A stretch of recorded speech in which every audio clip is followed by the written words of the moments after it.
Hey guys, today we're going to be making some repairs to this vintage Luther household grinder. This is a hand-operated grinder that you would clamp onto your workbench and then rotate the crank to manually spin it so you can sharpen your tools during the apocalypse. This one has an unusual tool rest on it. You can't really sharpen a knife on it, because these two screw heads would be in the way.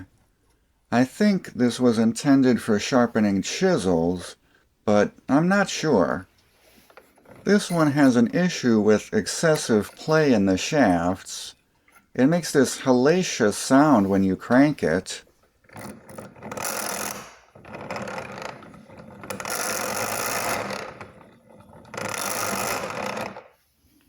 The wheel slides back and forth too much, and you can see here where it started to grind into its own tool rest. We're going to have to take this apart, see what's inside, and see if we can't remove some of that play. To start with, I'm going to remove this C-clip that's holding the shaft on. There's not enough room to get in there with C-clip pliers, and I don't think that this is made from spring steel, so I'm just going to try and open it up with regular pliers. I don't want to break it, but if I do, I'll just replace it with a modern C-clip. Now we'll see if we can't get a screwdriver in there and pry it off. There we go. That looks okay. I should be able to salvage that. Then I want to remove the tool rest. Here I'm going to use my Chapman bits, since these screws are actually in pretty good shape. I hate working on an antique where someone boogered up the screw heads because they used the wrong screwdriver. These have that parallel grind, so they won't booger up the heads. Now, with that out of the way, the shaft should just pull right out. Or maybe not. Yeah, it doesn't want to pull out. Whatever, we gotta take the cover off anyway to see what's inside, so we'll do that next. There's two screws with hex nuts holding the cover on, and then there's a second internal square nut on the same screws underneath the cover. You'll see where one of them fell off in a second. So here's our gear mechanism. And you can see here how it rotates the shaft. But we still can't pull the shaft out. Let's take the grinding wheel off and see if maybe it comes out the other way.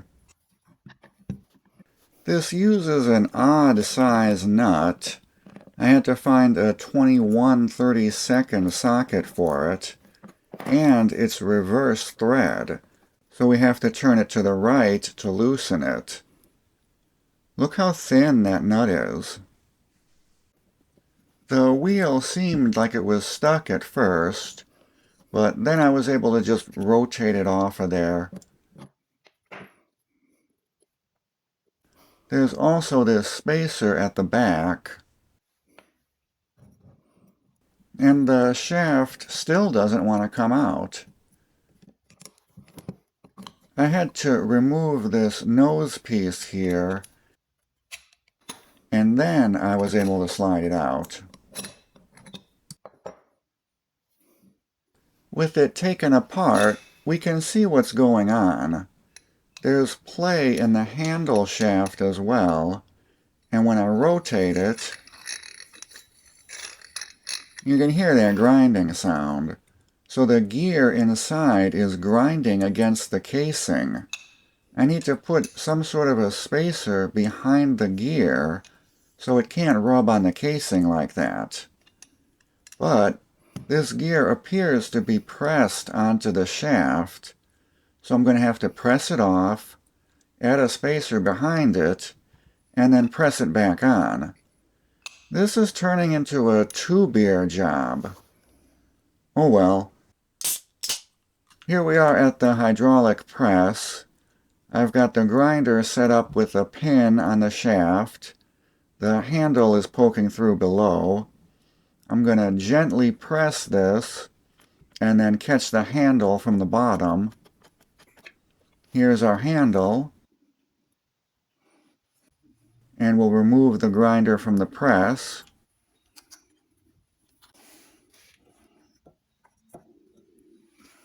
And here's our gear.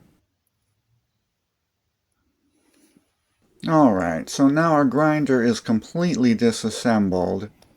For the spacer, I'm going to use one of these copper washers from Harbor Freight.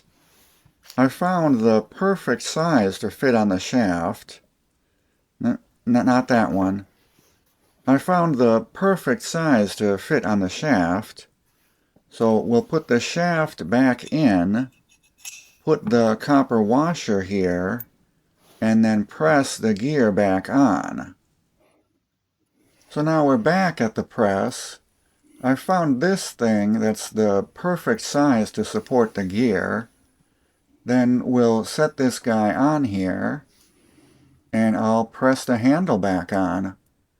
I'm going to leave a little gap so it has just a small amount of play. And there we go. No more grinding sound. So now we can start putting this back together.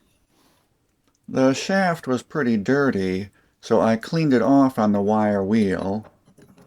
Now we'll slide the shaft back in. I am going to add some grease to the gear mechanism. It was pretty dry in there before. We want to lube up the shaft. I should have lubed the shaft before sticking it in, but it'll be fine. Then we'll add some more grease to the gear, and then rotate it a few times to spread it around. Then we can put the nose piece back in, and the square nuts. Screw this back together. The way they built this thing, all of the nuts bias themselves against something, so you don't have to use any wrenches to take it apart or put it together. Thought that was kind of neat. Now the cover I should not have put on just yet.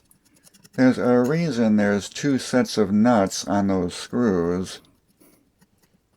To take up the play in the grinder shaft, I'm going to put a copper washer on either side. Then we'll put the spacer back on. The wheel. Remember, that's a reverse thread nut.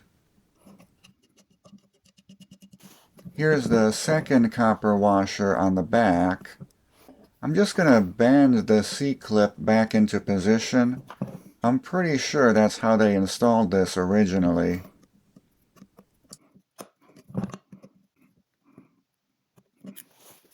And now, why is it binding up? What?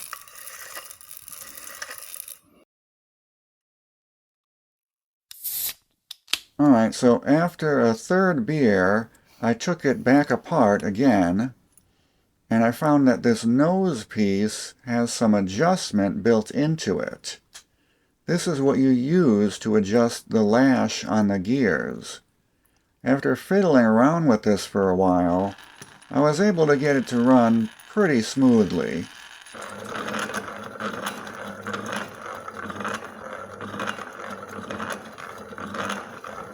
There's still some gear noise, but it's not grinding or binding up anymore. We took out the front to back play by adding those washers, but there's still a considerable amount of side to side play. I don't think we're going to be able to get rid of that. The only way to remove that would be to bore out this nose piece here and then add a bearing or a bushing inside, which we're not going to do today. Let's just get the tool rest put back on and call it a night. Yeah, this was one of those projects that ended up taking a lot more time than I thought it would. This went from something that I thought would be a quick 1 beer project to a 3 beer project. Let's just make that 4. I think this came out pretty good. It's running much smoother now. I'm not sure how you're supposed to sharpen stuff on this.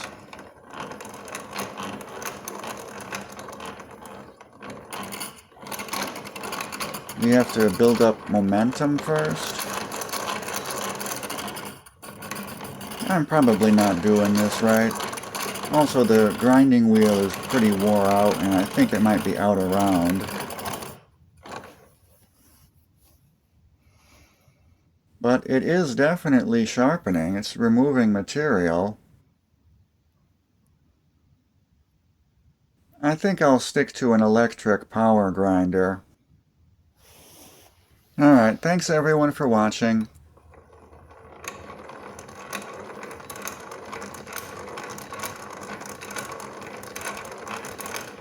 Be sure to check out my other videos. See you later. Bye.